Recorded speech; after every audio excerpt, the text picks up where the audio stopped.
السلام علیکم ناظرین، آپ دیکھ رہے ہیں ڈیلی K2 اور میں ہوں عبد الرحمن بخاری۔ گلگت بلتستان میں نئے قائد ایوان کے چناؤ کے لیے جوڑ توڑ آخری مراحل میں داخل ہو چکی ہے، اور اس وقت گلگت بلتستان میں نئے قائد ایوان کے حوالے سے کیا کچھ ہونے جا رہا ہے، اب تک کیا کچھ ہوا ہے، اس پر بات کرنے کے لیے آج ہمارے ساتھ گلگت بلتستان کے سینئر صحافی، تجزیہ نگار امتیاز علی تاج صاحب موجود ہیں۔ تاج صاحب، آپ کا بہت بہت شکریہ، آپ نے وقت دیا۔ تاج صاحب، گلگت بلتستان میں نئے قائد ایوان کے چناؤ کے لیے جوڑ توڑ اس وقت کس سٹیج پہ پہنچ چکی ہے، کیا دیکھ رہے ہیں؟ دیکھیں بخاری، آج کی رات بڑی اہم ہے چونکہ کل انتخابات ہونے ہیں۔ تو کل فیصلہ کن مرکہ یہاں پہ جب ہوگا تو ایک ظاہر ہے کوئی وزیر اعلیٰ یہاں منتخب ہوگا۔ تو اب اس صورتحال کے لیے آپ کے پاس ٹوٹل 24 گھنٹے سے کم وقت رہ گیا ہے۔ تو یقیناً یہ محنت کا وقت ہے، جوڑ توڑ کا وقت ہے، اور اس میں کھینچتانی لازمی طور پر ہوگی، پیسے بھی لگیں گے، ہر قسم کے کارڈ بھی استعمال ہوں گے، اور یہ امیدوار پر منحصر ہے اور اس کے جو قریبی جو لوگ ہیں اس پر منحصر ہے کہ اب وہ اس گیم کو کیسے اپنے حق میں بدل دیتے ہیں۔ ابھی تک تو صورتحال یہ ہے کہ میں نے جو معلومات دی ہیں کچھ 2 یا 3 ارکان کا فرق ہے۔ تو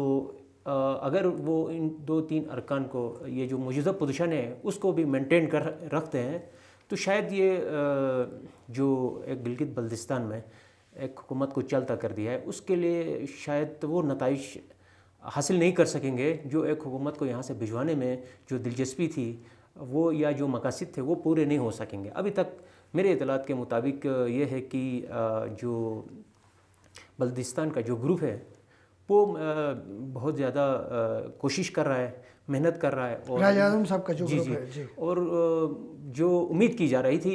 چونکہ بہت سارے لوگ ٹیلی فون پر ایک واٹس ایپ میسیج پر ہمدردیاں بدلتے ہیں، لیکن وہ ہمیں نظر آیا کہ کافی جو ہے ان میں استقامت ہے، ثابت قدمی ہے، اور بڑا انہوں نے سٹینڈ لیا ہوا ہے اپنے اس کے لیے، اپنے امیدوار کے لیے۔ اسی طرح حاجی گلبر صاحب کا جو لوگ ہیں وہ بھی بڑے تجربہ کار ہیں، بڑے پرانے کھلاڑی ہیں سیاست کے، وہ بھی جوڑ توڑ کی کوشش کر رہے ہیں، اور جو لوگ ابھی تک آنے سے انکار کر رہے تھے جیسے کہ مسلم لیگ نون ہے۔ ایک تو بات یہ ہے کہ مسلم لیگ نون چونکہ اس جو کینڈیڈیٹ ہے حاجی گلبر کا، اس کا فیصلہ پرائم منسٹر آف پاکستان نے کیا، جو مسلم لیگ نون کا صدر بھی ہے اور پرائم منسٹر بھی ہے، تو اس کو آنر کیے بغیر ان کے لیے کوئی دوسرا آپشن نہیں ہے۔ تو اب ان کا صدر جب فیصلہ کرتا ہے تو وہ پابند ہو جاتا ہے، لیکن یہاں پہ ایک مقامی سطح پر ایک کوشش ہو رہی تھی کہ کینڈیڈیٹ کو ہی بدل دیا جائے۔ ان کی بھی کوشش تھی، پیپلز پارٹی کی بھی کوشش تھی، لیکن اور JUI کی بھی کوشش تھی، لیکن ان کی کوششوں پہ کوئی قابل ذکر کام نہیں ہوا۔ تاج صاحب، آج جب کاغذات نامزدگیاں جمع ہوئیں تو نئی انٹریاں ہم نے دیکھی کہ جاوید منوا صاحب میدان میں آ گئے، راجہ ذکریہ صاحب آ گئے، یہ کیا تبدیلی ہے؟ دیکھیے، ظاہر ہے یہ جو راجہ اعظم والا گروپ ہے، ظاہر ہے ایک بہت بڑا ان کو پریشر کا سامنا ہے، تو اس طرح کا پریشر شاید بہت مشکل ہو جاتا ہے اس کا سامنا کرنا، کیونکہ وہ پاکستان تحریک انصاف کے نامزد کردہ تھے۔ تو پہلے چونکہ خالد خورشید صاحب سے ٹیکنیکلی یا تحریک انصاف کے جو مرکزی قیادت ہیں ان سے غلطی یہ ہوئی کہ انہوں نے باقاعدہ طور پر یہ کہا کہ ہم نے راجہ اعظم کو نومینیٹ کیا، تو اس کے جو مرکزی ترجمان ہیں انہوں نے ٹویٹ بھی کیا، تو جس کی وجہ سے جس کے بعد جو ہے صورتحال اس کے لیے کافی مشکل ہو گئی۔ تو اب راجہ اعظم صاحب یہ کہہ رہے ہیں کہ ہمارا ہم خیال گروپ ہے، تو مجھے کسی نے نومینیٹ نہیں کیا، مجھے گلگت بلتستان کے جو ارکان اسمبلی انہوں نے نومینیٹ کیا۔ صحیح۔ تو اب اس کا ایک یو ٹرن لینا اس بات کی گواہ ہے کہ وہ جو پہلے کی جو اس کی شناخت ہے، جو تنظیمی تعارف ہے، تو وہ اس کے لیے مسائل پیدا کر رہی ہے۔ تو اس سلسلے میں وہ جو مشکلات ہیں سیاسی طور پر، اس ملکی حالات کے تناظر میں ان مشکلات سے نکلنے کے لیے انہوں نے سیکنڈ آپشن کے طور پر 2 امیدواروں کو بھی رکھا کہ اگر راجہ اعظم جو اس وقت ان کا کینڈیڈیٹ ہے مین، اگر اس کے لیے کوئی مشکل پیدا ہو جاتی ہے، اس کو کسی وجہ سے نااہل کیا جاتا ہے، تو دوسرے نمبر پہ راجہ ذکریہ ہے، اگر اس کو بھی قابل قبول نہیں سمجھا جاتا ہے، اس کے کاغذات بھی مسترد ہو جاتے ہیں، تو تیسرے نمبر پر منوا ہوگا۔ تو ان کے لیے یہ پریشانیاں، اس لیے الٹرنیٹ انہوں نے کینڈیڈیٹس رکھے۔ راجہ گلبر صاحب جو ہے اس کے لیے یہ پریشانیاں نہیں ہیں، ان کو سپورٹ مل رہی ہے، تو اس وجہ سے ان کو ضرورت نہیں تھی کسی دوسرے تیسرے کینڈیڈیٹ کو سامنے، کورنگ کینڈیڈیٹ کو سامنے لانا یا رکھنا، تو اس لیے میرے خیال میں ان کے پینل کی طرف سے کسی نے جو ہے کاغذات داخل نہیں کیے۔ تو کیا ایسا بھی کوئی امکان ہے کہ جاوید منوا صاحب کی شکل میں دونوں پینلوں کے کا کوئی مشترکہ امیدوار بن کے منوا صاحب سامنے تو نہیں آ رہے؟ دیکھیں منوا صاحب یہ کوشش کر رہے ہیں، چونکہ ان کے لیے منوا کے لیے گنجائش یہ پیدا ہو گئی کہ جب مرکز کی طرف سے پی ٹی آئی کے ان کو نومینیٹ کیا گیا تو منوا کے لیے راستہ بن گیا، چونکہ وہ فوری طور پر انہوں نے لاتعلقی کا اظہار کیا پی ٹی آئی سے، ان کی 9-10 مئی کے واقعات کی مذمت کی اور خود کو نیوٹرل ظاہر کرنے کی کوشش کی۔ تو اس کے پیچھے دراصل فلسفہ یہ تھا کہ یہ جو راجہ اعظم صاحب ہے اس کو پی ٹی آئی کی جو مرکزی قیادت ہے انہوں نے نومینیٹ کیا، اس کی وجہ سے یہ ایک بعض طبقوں کے لیے وہ ناپسندیدہ ہو سکتا ہے، وہ اس کے لیے قابل قبول نہیں ہو سکتا ہے، اس کے لیے مشکلات پیدا ہو سکتے ہیں۔ تو ان مشکلات سے نکلنے کے لیے، اس بحران سے نکلنے کے لیے، ایک اپنا سافٹ امیج کے ساتھ دوبارہ الیکشن میں آنے کے لیے منوا صاحب نے جو ہے یہ کوشش کی، اپنے طور پر اپنے آپ کو سامنے لایا۔ کچھ 1-2 ارکان اسمبلی جو راجہ اعظم کو شاید ووٹ نہ دیتے ہیں وہ منوا کو دینے کے لیے تیار ہے، اس لیے انہوں نے اچھا کھیل کھیلا، وقت پہ کھیلا اور بہترین حکمت عملی انہوں نے اپنائی۔ اچھا تاج صاحب، اس سارے منظرنامے میں آپ نے بھی دیکھا، ہم نے بھی دیکھا، قمر زمان کائرہ گلگت آئے، انہوں نے تقریباً سب سے ملاقاتیں کی۔ اب پاکستان پیپل پارٹی کہاں کھڑی ہے، آپ کیا دیکھ رہے ہیں؟ دیکھیں پاکستان پیپلز پارٹی کے جو صدر ہے امجد ایڈوکیٹ صاحب، اس نے الیکشن کا بائیکاٹ کا اعلان کیا، تو اسی کے ساتھ ہی کچھ ہلچل یہاں پہ مچ گئی، اور پھر جو مرکزی قیادت ہے انہوں نے منوانے کے لیے ان کو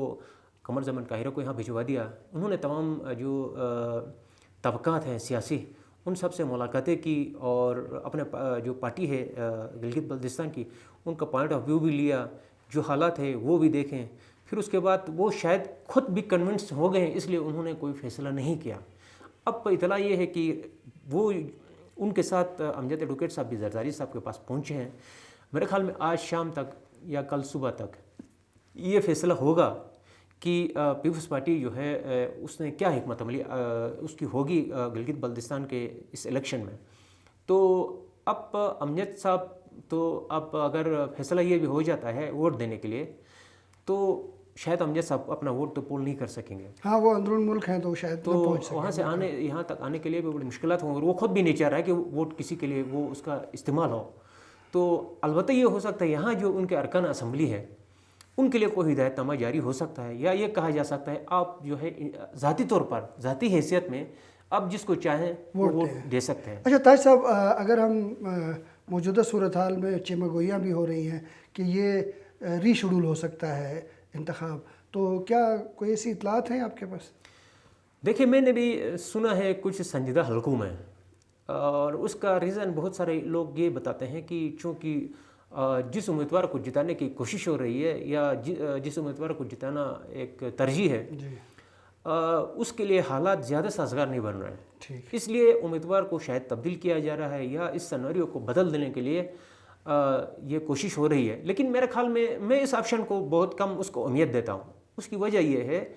کہ آپ اگر حاجی گلبر کو اچھا اس کو نہیں سمجھتے ہیں کہ وہ جیت سکتا ہے، تو اس کے پاس دوسرا آپشن تو موجود ہے منوا کی شکل میں، تو اس کی بھی سپورٹ کر کے اس کو بھی سامنے لایا جا سکتا ہے۔ بالکل، تو وہ بھی قابل قبول ہے، جس طرح گلبر صاحب ہیں اسی طرح منوا بھی قابل قبول ہے۔ تو منوا نے بھی اسی طرح اظہار لا تعلقی کی پی ٹی آئی سے، اور اس کے بعد تو انہوں نے لا تعلقی کا اعلان کیا حاجی گلبر نے۔ تو اسی طرح راجہ زگریہ بھی ایک آپشن ہے جس نے عمران خان کے خلاف سب سے پہلے قرارداد پڑھ کے خود انہوں نے سنائی، بہت مشکل مرحلہ تھا۔ تو یہ بہت آپشن ہے میرے خیال میں، ابھی اس مرحلے میں جانا شاید مشکل ہے۔ اگر ہوا تو یہ پیپلز پارٹی کی وجہ سے کچھ تبدیلی ہوگی، ادروائز انٹرنل صورتحال اس طرح کی مجھے نہیں لگتی۔ بہت بہت شکریہ تاج صاحب۔ بلا شبہ نئے قائد ایوان کے لیے جوڑ توڑ تقریباً آخری مراحل میں داخل ہو چکی ہے، اور کل امید ہے کہ نئے قائد ایوان کا چناؤ ہوگا، اور گلگت بلتستان کی تعمیر و ترقی کے لیے ہی وہ کوئی کردار ادا کریں گے۔ اپنے میزبان عبدالرحمان بخاری کو اجازت دیجیے، اللہ حافظ۔